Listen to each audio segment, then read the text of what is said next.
Lo benar. Yang punya soal siapa? Allah. Yang punya jawaban? Allah. Yang punya kisi-kisi? Allah. Yang paling tahu? Allah.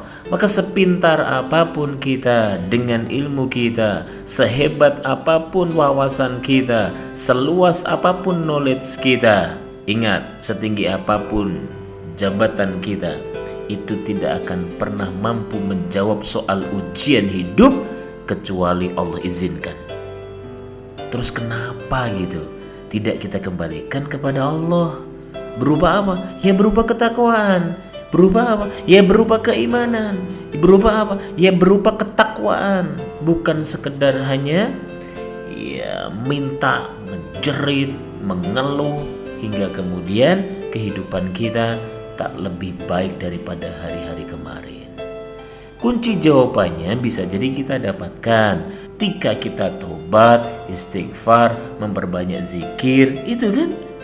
Dan bisa jadi ketika ujian datang, Allah ingin melihat air mata kita menetes. Sebagai bentuk apa? Kepasrahan kita kepada Allah. Allah ingin kita lebih baik daripada sebelumnya. Tentang iman kita, dunia kita, akhirat kita. Itulah kenapa Allah berikan ujian, Allah kasih cobaan, sehingga ini sebagai bentuk konsekuensi dari keimanan kepada seorang hamba. Satu lagi, bahwa namanya ujian itu kan tidak terus menerus, teman. Betul gak? Ada waktunya cepat, ada waktunya lambat, ada waktunya lama. Maka seberat apapun kondisinya, berpikirlah bahwa jangan sampai kita berprasangka buruk kepada Allah. Itu dia yang penting. Maka seperti yang disampaikan, bahwasanya cara Allah menyayangi kita bukan dengan meringankan masalah kita, tapi dengan menguatkan jiwa dan hati kita. Sehebat apapun kita, kalau Allah sudah turun tangan, insya Allah akan selesai. Maka jangan pernah menyerah, tetap bertahan.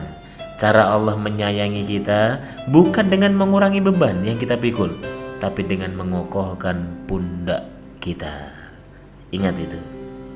Maka dengan memikul pundak dan beban semakin kuat, insya Allah kita mampu menjalani amanah yang telah Allah berikan kepada kita, tanpa mengeluh, tanpa grundel, tanpa berprasangka buruk kepada Allah.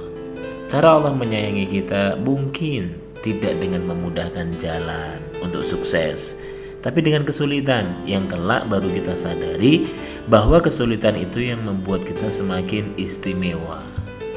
Hidup itu butuh masalah, teman, agar kita punya kekuatan, butuh perjuangan, butuh pengorbanan, agar kita tahu cara bekerja keras bagaimana.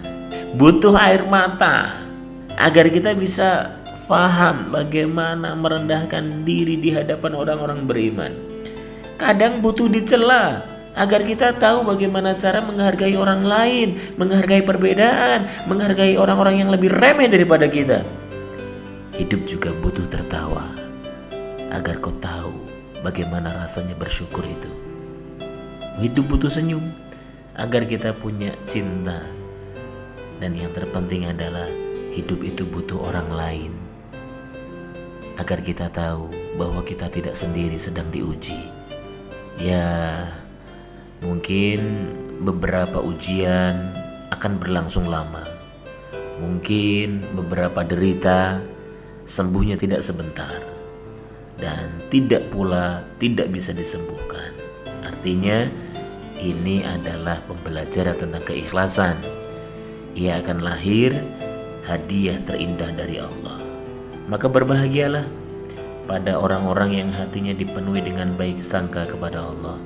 Semoga kita diberi kekuatan untuk senantiasa menjadikan baik sangka kepada Allah modal utama menjalani kehidupan ini.